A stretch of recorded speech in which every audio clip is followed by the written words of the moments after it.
الله ينصركم ويثبت أقدامكم.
Tapi tidak ada yang mengumandangkan adzan dan dia tahu sholatnya sudah waktunya sudah masuk.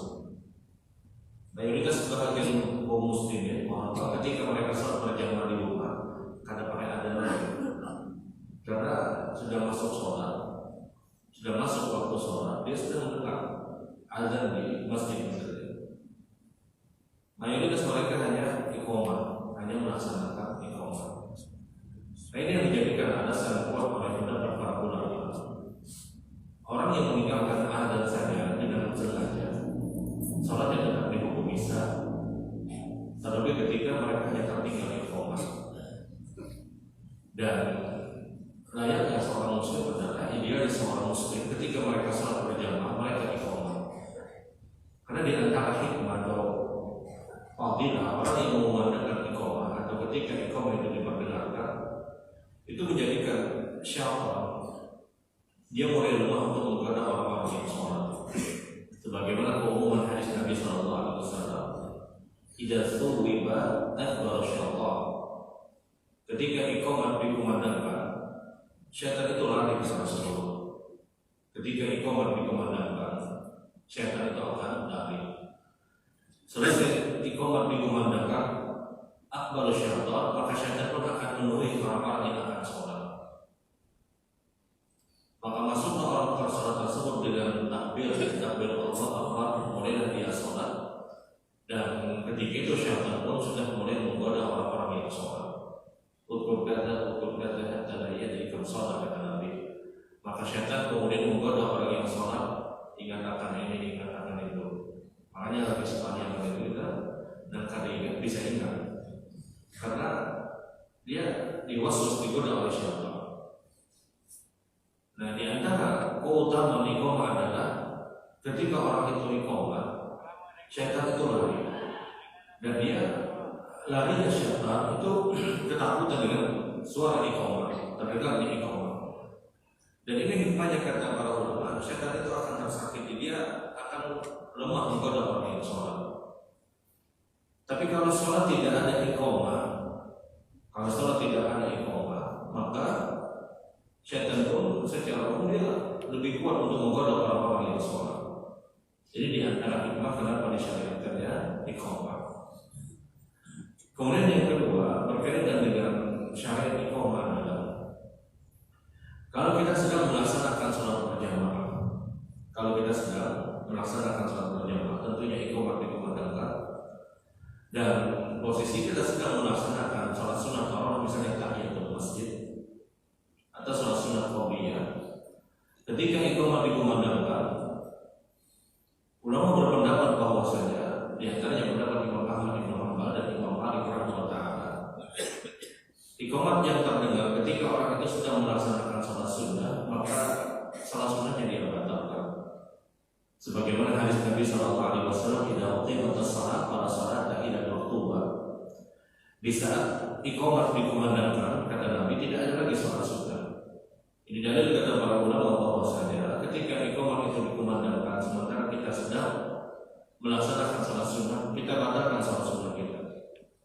Untuk apa? Untuk bersiap melaksanakan sholat yang fardu, sholat yang wajib. Namun Imam Syafi'i rahimahullah taala beliau menyebutkan diteruskan saja sholat sunnahnya. Ini khilaf para ulama dengan dalil ya ayyuhalladzina amanu la tuqilu a'malakum. Wahai orang-orang yang beriman, janganlah kalian membatalkan amal ibadah kalian ketika kalian sedang beribadah. Dan dalil inilah yang digunakan seorang Imam Syafi'i bahwasanya orang yang sedang melaksanakan sholat sunnah walaupun iqamah dikumandangkan dia teruskan. Namun pendapat Imam Ahmad dan pendapat Imam Malik, dia batalkan sholat sunnahnya.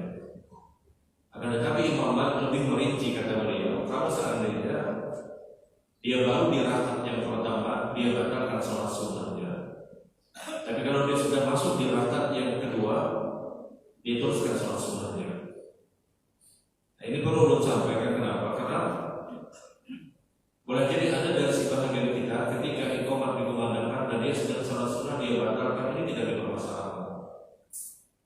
Jadi kalau perlu misalnya kita melihat ada orang yang sedang sholat sunnah, iqamah dikumandangkan, batal saja, kemudian buru-buru kita menyalahkan orang yang tidak. Dia punya alasan hadis Nabi SAW, "Idza uqimatus shalah fala sholata illa maktuba." Ketika iqamah dikumandangkan, orang yang sedang melaksanakan sholat sunnah dia boleh batalkan sholat sunnahnya. Dia sedang sholat sunnah, iqamah dikumandangkan, sudah dia batalkan. Ini hukumnya boleh. Ya, sebagai ulama berpendapat dia bisa teruskan sholat sunnahnya sebagaimana mazhab Syafi'i. Kemudian hal yang berkaitan dengan iqamah juga adalah iqamah menurut jumhur ulama dia tidak perlu untuk dijawab, berbeda dengan adzan. Iqamah tidak perlu untuk dijawab Allahu Akbar, Allahu Akbar, Allahu Akbar, Allahu Akbar dan seterusnya. Karena dia berbeda dengan adzan. Kalau adzan jelas ada hadis Nabi SAW, ya Rasulullah SAW, "Idza sami'tum mu'adzin faqulu mithla ma yaqul idza fi kalimatain hayya 'alal shalah wa hayya 'alal falah faqulu la hawla wa la quwwata illa billah summa sallu 'alaihi summa qul Allahumma rabb hadhihi ad-da'wati at-tammah as-salati al-qa'imah Ati Muhammad al-wasilah wal fadilah wa ba'athu maqaman mahmud alladhi wa'adta. Kata Nabi SAW, kalau muadzin mengumandangkan azan, maka jawablah apa yang dikatakan muadzin kecuali hanya dua kalimat, yaitu hayya 'alas shalah dan hayya 'alal falah. Jawablah dengan kalimat la haula wa la quwwata illa billah, kata Nabi. Kemudian bersalawatlah kalian kepada Nabi SAW, kemudian kalian baca Allahumma rabbana hadhihi da'watika dan seterusnya. Hadis ini khusus untuk azan. Karena Rasul menyebutkan tidak semati muadzin faqulu mithla ma yaqul. Kalau muadzin sedang mengumandangkan azan, jawab dengan apa yang dia katakan, kecuali dua kalimat tadi, hayya 'alas shalah dan hayya 'alal falah.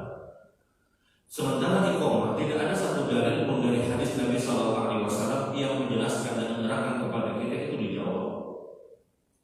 Iqamah itu tidak ada dalil untuk kita ikut menjawab apa yang dikatakan oleh iqamah, oleh orang yang iqamah.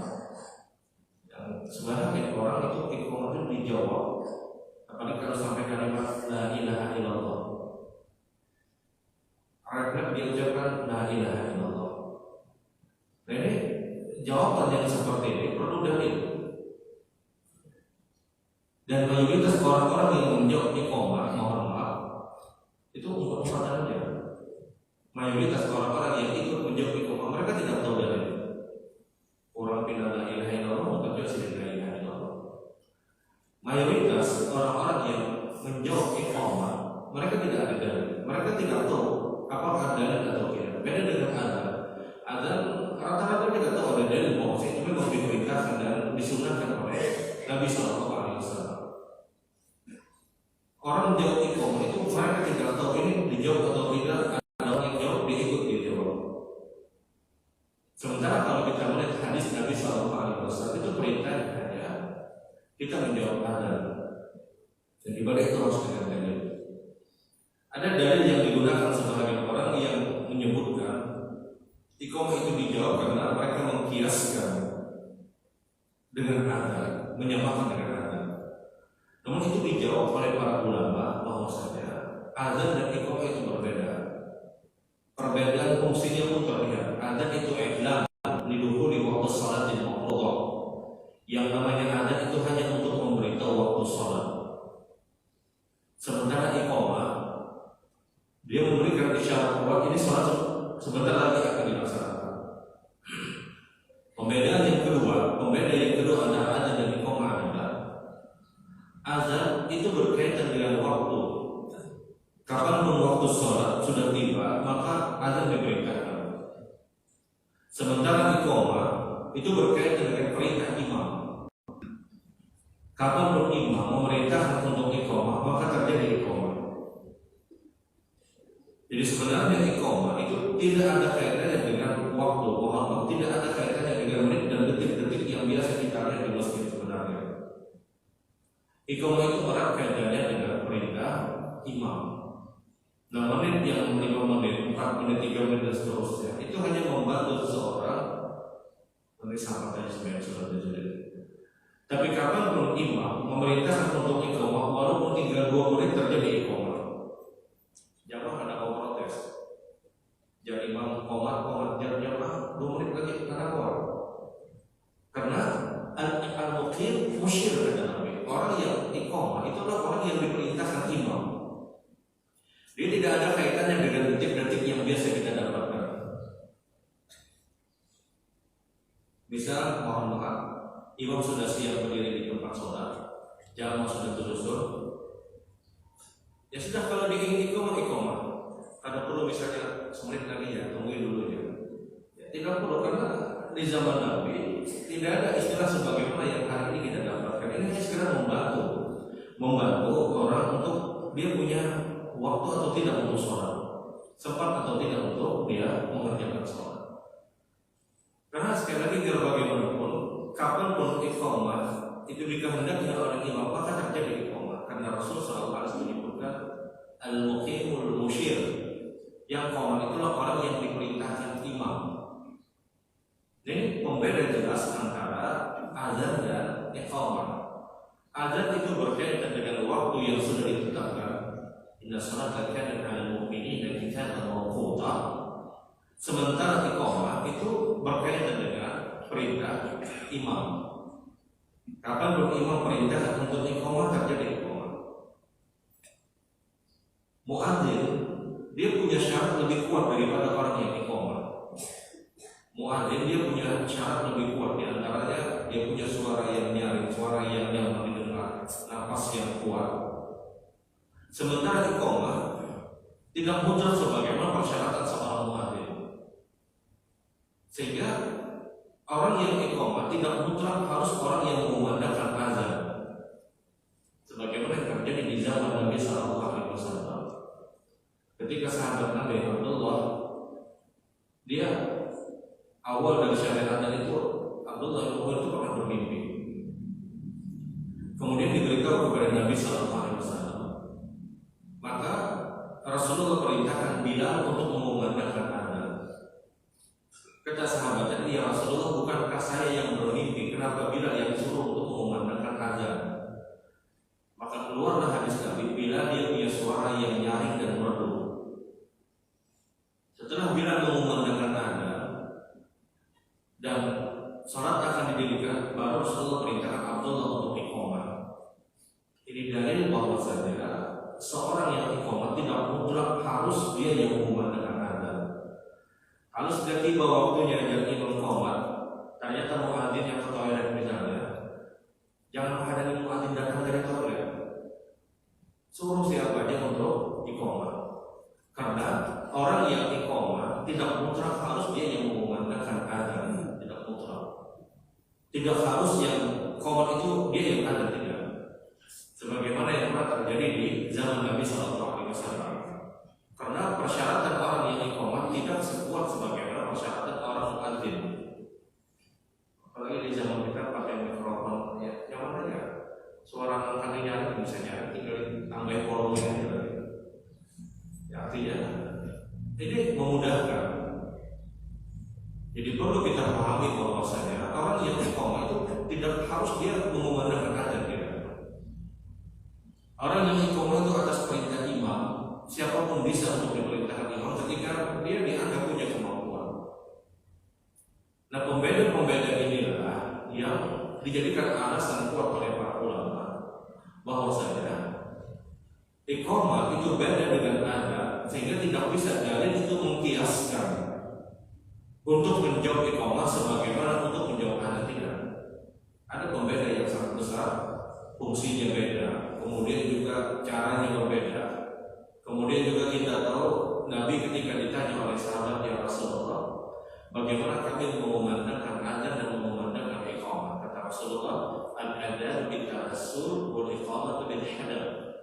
Kalau kalian ingin mengumandangkan azan, kata Nabi, maka kumandangkanlah dengan cara tarassul, dengan perlahan-lahan, kalimat per kalimat.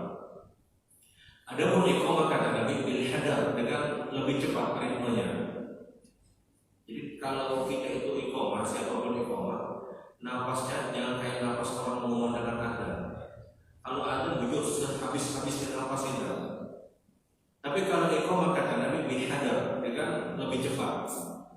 Qiraah itu bacaan Quran itu ada dengan taktir, ada dengan hadar. Taktir itu perlahan. Ilmu tajwidnya sesuai.